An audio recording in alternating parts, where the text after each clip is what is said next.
Welcome back to all of you guys. Welcome in another video of MS Biology. In this video lecture, I am going to discuss about KVS, PRT, TGT, PGT recruitment 2022-23, and especially I will focus on PGT biology and biotechnology. In this video, I will explain the exam pattern, eligibility criteria, paper structures, syllabus, selection procedures, reference books, and also some strategy how to prepare for these examinations and what will be the recommended books and content. Okay. And one thing more I would like to announce here, there is a good news for all those biotechnology and biochemistry students who do not have a B.Ed right now, but still they can apply for PGT biotechnology as notifications released by the KVS. So without losing any more times, let's start this video. So as you can see here, this is the seat distributions table for the different posts and different categories. So I will focus only on biology. So for biology, there are total 151 seats. That is 63 for UR, 40 for OBC, 22 for SC, 11 for ST, 15 for EWS. Okay. And for TGT science, there are a total 304 seats as according to this category, that is 125 for UR, 82 for OBC, 45 for SC, 22 for ST, and 30 for EWS. Okay, so this is the seat distribution for different subjects and different category table. Let's come with the qualification for the PGT biology and PGT biotechnology. For the PGT biology, a candidate who have scored their 50% for in their MSc and having either in botany, zoology, life science, bioscience, genetics, microbiology, biotechnology, molecular biology, and plant physiology uh, in their MSc subject. Okay, so all those students who have their MSc in different branches of biology or life science can apply for the PGT biology. And there is one thing more, that is must have a B.Ed degree, must have B.Ed degree passed. So basically the candidates having MSc in different branches of the biology as mentioned here, plus B.Ed degree.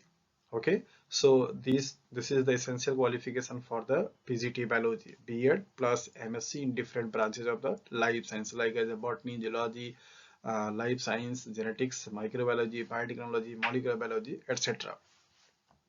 And for the biotechnology, there is also at least 55% marks in their MSc level and master's degree in either biotechnology, genetics, microbiology, life science, bioscience, and biochemistry. So all those allied science students having their MSc in either biotechnology, genetics, microbiology, and life science, bioscience, or biochemistry, and there is no need of a B.Ed for PGT biotechnology. This is one of the best thing for this post, and those all those candidates who are waiting for the PGT and TGT recruitment and having and do not have a B.Ed can be happy and can apply for this post. Okay, so this is the eligibility criteria for the biotechnology and biology, PGT biology.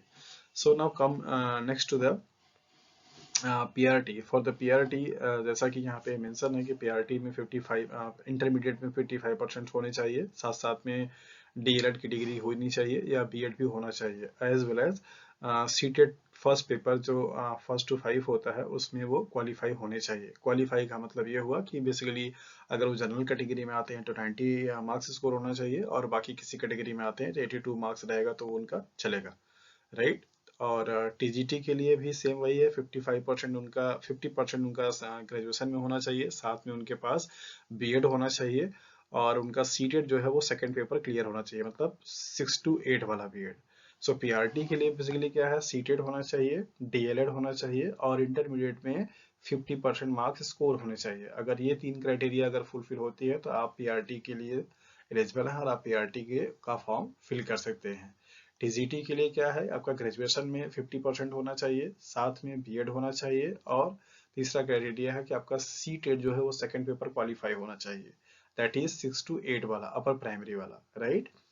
और qualify का मतलब जैसा कि मैंने पहले ही बताया कि आप अगर जनरल कैटेगरी में आते हैं तो आपका 90 मार्क्स होना चाहिए। अगर आप ओबीसी में आते हैं तो 82 मार्क्स चाहिए। बाकी किसी कैटेगरी में आते हैं तो 82 मार्क्स अगर आपका रहेगा तो आप आसानी से एलिजिबल हैं और उसको कर सकते हैं, राइट। और जैसा कि यहाँ पे देख सकते हैं कि एज लिमिटेशन जो है वो यही है। पीआरटी के लिए मैक्सिमम जो एज है वो 30 ईयर्स है, और टीजीटी के लिए जो मैक्सिमम एज है वो 35 ईयर्स है, और पीजीटी के लिए जो मैक्सिमम एज है वो क्या है, 40 ईयर्स है। कैटेगरी वाइज एज का जो रिलैक्सेशंस मिलता है वो आपको गिवन दिए जाएंगे। लाइक है जो बीसी कैटेगरी वाला को 3 इयर्स का रिलैक्सेशन दिया जाता है, और एससी कैटेगरी वालों को 5 इयर्स के लिए। सो ये एज का लिमिटेशंस है, दैट इज पीआरटी के लिए 30, टीजीटी के लिए 35 एंड पीजीटी के लिए 40। बाकी आपने देख लिया कि पीआरटी के लिए, टीजीटी के लिए और पीजीटी के लिए किन किन चीज़ों की ज़रूरत है। पीआरटी के लिए आपने देखा कि बेसिकली डीएलएड होना चाहिए, और 12th में मतलब इंटरमीडिएट में आपका 50% होना चाहिए, और सीटेट फर्स्ट पेपर पास होना चाहिए। ये कॉम्बिनेशन आपके पास तीनों होना चाहिए। टीजीटी के लिए आपने देखा कि बीएड होना चाहिए, ग्रेजुएशन में 50% होना चाहिए, साथ साथ सीटेट का सेकंड पेपर भी क्वालिफाई होना चाहिए।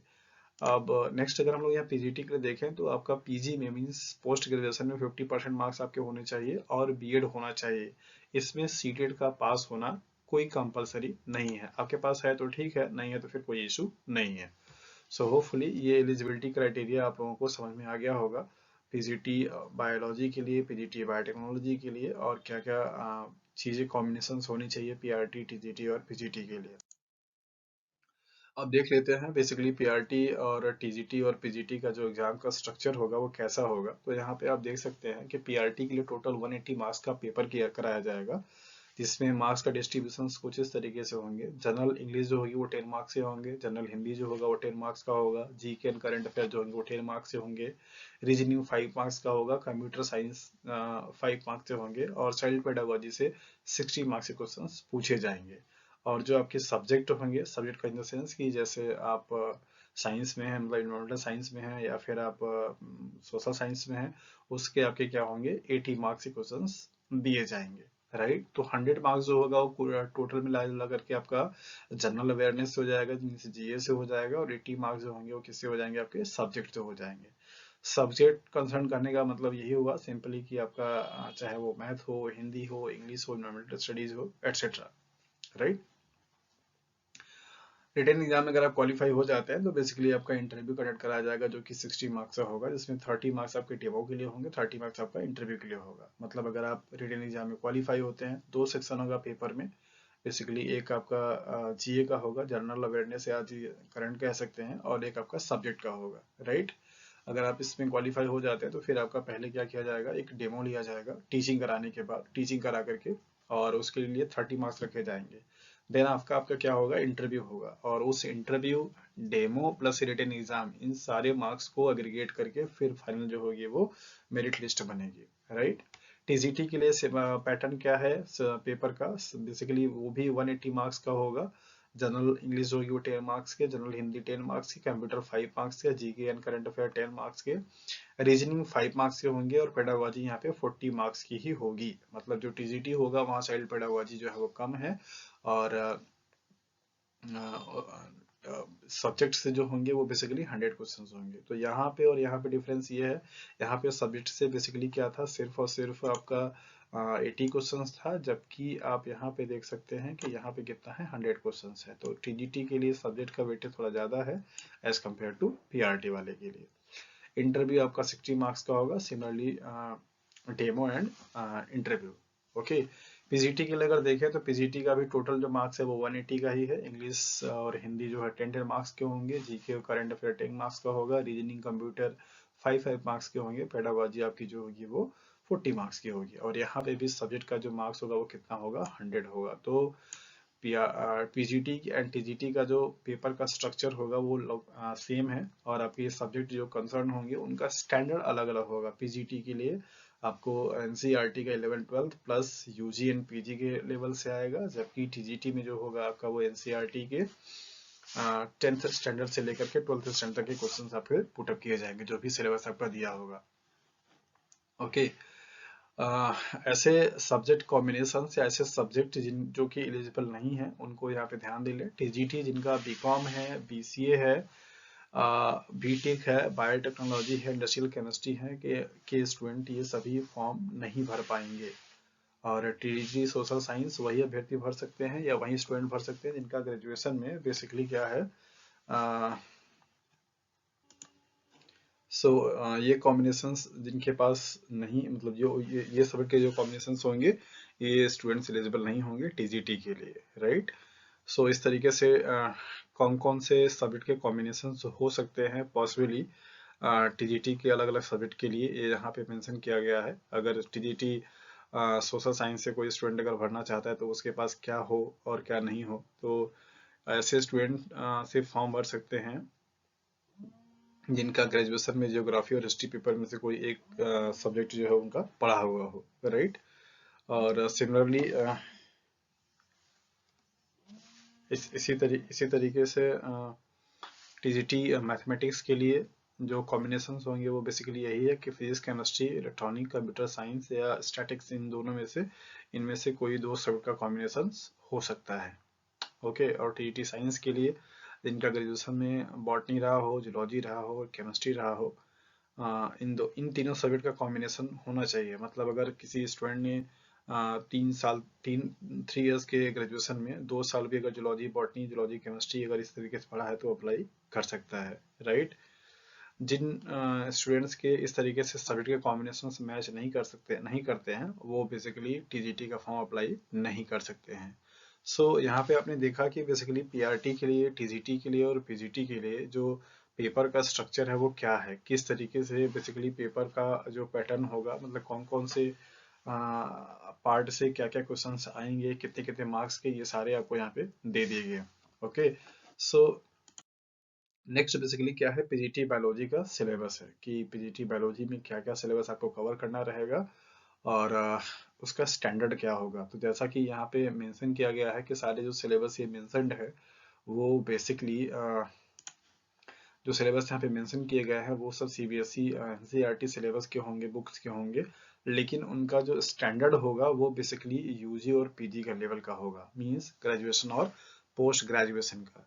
तो सिलेबस जैसा कि एनसीईआरटी बुक में दे रखा है, the living world, biological classification, plant kingdom, animal kingdom, morphology of flowering plants, animal anatomy of flowering plants, structural organisation in animals, cells, the unit of life, biomolecules, cell cycles, photosynthesis, respiration in plants, plant growth and developments, and breathing and exchange of gaseous, body fluids and circulations, excretory products and their eliminations, locomotions and movement, neural control and coordinations, chemical control and integrations, and sexual reproductions in flowering plants.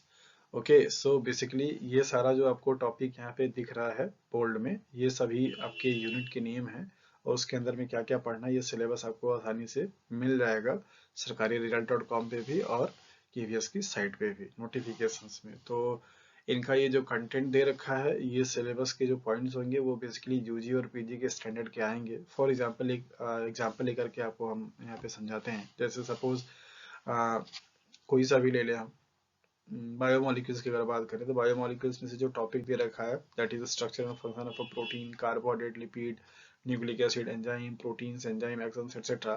तो ये जो topic है इनका जो content होगा वो UG और PG के लेवल तक का होगा। मतलब एंजाइम से आपसे उम्मीद की जाती है कि आप एंजाइम काइनेटिक्स के बारे में पढ़े हुए हों और एंजाइम्स का पूरा प्रॉपर क्या ग्रोथ का मतलब क्या काइनेटिक्स है उसके बारे में आइडिया हो, इनहिबिटर कैसे काम करता है इसके बारे में आइडिया हो। ये सारा लेवल का आपसे क्वेश्चन जो है इसमें पुटअप किया जाएगा, राइट। तो जैसा कि यहाँ पे मेंशन है कि जो भी सिलेबस में मेंशन किए गए टॉपिक्स हैं उनका जो कंटेंट होगा वो बेसिकली यूजी और पीजी के स्टैंडर्ड का होगा, ओके। सो नेक्स्ट और भी है बायोलॉजी के सिलेबस में, रिप्रोडक्टिव हेल्थ का है, principles of inheritance and variations का है, मॉलिक्यूलर बेसिस ऑफ इनहेरिटेंस है, एवोल्यूशन है, ह्यूमन हेल्थ एंड डिजीज है, बायोटेक्नोलॉजी है, बायोटेक्नोलॉजी का एप्लीकेशंस है, ऑर्गेनिज्म एंड पॉपुलेशंस है, एंड इकोसिस्टम इकोलॉजी है। मतलब मींस एनसीईआरटी का 11 से लेकर के 12 तक का जो बायोलॉजी का पूरा कंटेंट है वो सेम टू सेम पूरा आपको सिलेबस में दिया गया है। बस यही है कि आपको उसका जो कंटेंट का लेवल होगा वो यूजी और पीजी तक के लेवल तक का होगा। बायोटेक्नोलॉजी का जो सिलेबस है वो थोड़ा सा लेंदी सिलेबस है, बहुत ज़्यादा सिलेबस में चीज़ें इंक्लूड कर दी गई हैं, और होपफुली कि इसका पेपर भी इसी तरीके से सारे यूनिट को कवर करता हुआ दिखाया जाएगा, आएगा पेपर। तो जैसा कि आप यहाँ पे देख रहे हैं, बट ये बहुत अच्छे से क्लियरली विजिबल नहीं है, जस्ट फॉर ये समझने के लिए मैंने यहाँ पे आपको लगा रखा है, बट आप इसका जो PDF वर्जन है वो अच्छे से डाउनलोड कर सकते हैं और उसको अपना मैच करा सकते हैं कि कौन कौन सी आपकी NCERT के बुक से मैच करती है। तो यहाँ पे भी आपको वही दे रखा है कि NCERT CBSE के बुक का जो टेक्स्ट बुक होगा उसका 11th और 12th में जो चीज़ दे रखी है वो रहेगा, साथ साथ में UG PG के स्टैंडर्ड का जो होगा उसमें कंटेंट होगा, राइट। बायोटेक्नोलॉजी में आपको यहाँ पे जैसे पहला दे रखा है inductions to biotechnology, introduction to, तो इंट्रोडक्शन में आपको बहुत सारी चीज़ें पढ़नी है, पीएच के बारे में पढ़ना है, बफर के बारे में पढ़ना है, जेनेटिकली मॉडिफाइड ऑरिजिन के बारे में पढ़ना है। तो इस तरीके से फंडामेंटल ऑफ बायोलॉजिकल इंजीनियरिंग के बारे में पढ़ना है, बायोटेक्नोलॉजिकल टूल्स एंड सोसाइटी के बारे में पढ़ना है, टेक्निक्स के बारे में पढ़ना है। तो इस तरीके से काफ़ी लेंदी सिलेबस है बायोटेक्नोलॉजी का, जो कि आप आसानी से PDF डाउनलोड करके देख सकते हैं। तो बेसिकली आपने यहाँ पे जो देखा कि जो KVS की रिक्रूटमेंट है उसमें आपको PGT बायोलॉजी के लिए और PGT बायोटेक्नोलॉजी के लिए जो चीज़ें हैं वो क्या क्या इंपॉर्टेंट है, बेसिकली अगर आप ध्यान दें तो सबसे पहले ये है कि 50% से आपका MSc होना चाहिए, और MSc के सब्जेक्ट का जो कॉम्बिनेशन है बायोलॉजी के लिए वो आपको पहले ही बता दिया गया कि लाइफ साइंस हो, माइक्रोबायोलॉजी हो, जेनेटिक्स हो, मॉलिकुलर बायोलॉजी हो, इन सबसे अगर आपकी MSc है और आपने 50% स्कोर कर रखा है तो आप आसानी से भर सकते हैं। साथ साथ आपके पास B.Ed भी होना चाहिए, जबकि PGT बायोटेक्नोलॉजी के लिए ऐसा B.Ed का कंपल्सन नहीं है। तो उसमें जो अलाइड ब्रांचेज वाले हैं वो भर सकते हैं और उनके लिए B.Ed का कोई ज़रूरत नहीं है। बाकी जो पेपर का पैटर्न होगा वो आपको बता दिया गया कि टोटल 180 क्वेश्चंस आएंगे, और उनका जो स्टैंडर्ड होगा PGT के लिए वो UG एंड PG के लेवल का होगा, right. So that is all about the recruitment procedures. And हाँ, one thing more, selection procedures basically जैसा कि आपको बताया गया कि रिटन एग्जाम होगा, रिटन एग्जाम के बाद फिर आपका एक डेमो होगा, फिर इसके बाद आपका एक इंटरव्यू होगा, और इन तीनों को मिला करके जो एग्रीगेट मार्क्स बनेंगे उसके बेस पे जो है वो सिलेक्शन के लिए मेरिट लिस्ट बनाई जाएगी, राइट। और इसके सेंटर्स ऑल ओवर इंडिया में सब जगह है, सारे स्टेट्स में है, सारे स्टेट्स की मेजॉरिटी जो सिटीज हैं उन सब में है। जैसे जो लोग यूपी से हैं उनको वाराणसी में, इलाहाबाद में, इन सब जगह पे सेंटर अच्छे से मिल सकता है। लास्ट डेट यही दिसंबर में है, 25-26 दिसंबर को। तो आसानी से साइट का लास्ट डेट का वेट ना करें, साइट हासिल हो जाती है, तो उससे पहले अपना अप्लाई करके आप फ्री रहें और अच्छे से तैयारी में जुट जाइए। नेक्स्ट जो वीडियोस हम बनाएंगे वो बेसिकली बायोटेक्नोलॉजी और बायोलॉजी के सिलेबस के रिगार्डिंग में बनाएंगे, इस PGT के सिलेबस के अकॉर्डिंग। सो होपफुली कि आपको इस वीडियो से वो जो इन्फॉर्मेशन है, आपको फॉर्म के बारे में, पोस्ट के बारे में, एलिजिबिलिटी क्राइटेरिया के बारे में, सिलेक्शन प्रोसीजर के बारे में और पेपर के स्ट्रक्चर्स के बारे में, ये सारी इन्फॉर्मेशन आपको मिल गई हो। और अगर किसी भी स्टूडेंट का कोई भी अगर क्वेरी है, कुछ डाउट है जो कि इस वीडियो से समझ नहीं आया हो, अगर वो पूछना चाहता है तो वो कमेंट बॉक्स में कमेंट करके अपने क्वेश्चंस को पूछ सकता है। Okay, so that's all about this video lecture. So hopefully it will help you. And if you have any query and any doubts, so you can message me and comment on the comment sections. So thank you for watching this video.